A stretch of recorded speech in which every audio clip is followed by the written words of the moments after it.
இருப்பாங்க. ஆனா இந்த கல்யாண விஷயத்துல மட்டும் ஏன் இவ்வளவு புடிவாதமா இருக்காங்கன்னு புரியலையே.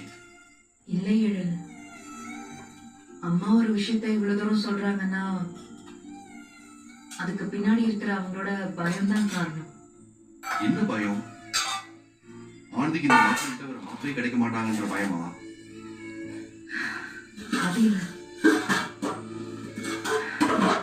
2 நாளைக்கு முன்னாடி ஆனந்தியோட போனுக்கு யாரோ ஒரு பையன் கால் பண்ணியிருந்தான். நீங்க பேசிட்டு இருக்கீங்க. இந்த வீட்ல எந்த விதத்திலயும் உங்களுக்கு மரியாதை குறைஞ்சிட கூடாதுன்னா நான் எல்லார்கிட்டயும் சண்டை போட்டுட்டு இருக்கேன். ஆனா நீங்க என்னடானா அன்பு பேசுறது தான் கரெக்ட், நான் பேசுறது தப்புன்னு சொல்லிட்டு இருக்கீங்க. ஏய், நான் யாருக்கு சப்போர்ட் பண்ணலடி. பிரச்சனை வேணா நீ விட்டு கொடுத்து போன்னு தான் நான் சொல்றேன். மாத்தி மாத்தி சண்டை போடுறதுக்கு நாம ஒன்னும் எதிரிங்க கிடையாது. ஒரே குடும்பம். நமக்குள்ளேயே சண்டை போட்டுக்கிட்டா அப்புறம் நிம்மதி தான் போயிடும். அதனால முடிஞ்ச வரைக்கும் பிரச்சனை தடுக்க பாருன்னு தான் நான் சொல்றேன். ஏட்டிக்கு போட்டியா பேசிக்கிட்டே இருந்தா வார்த்தை வளர்ந்து அது பெரிய பிரச்சனை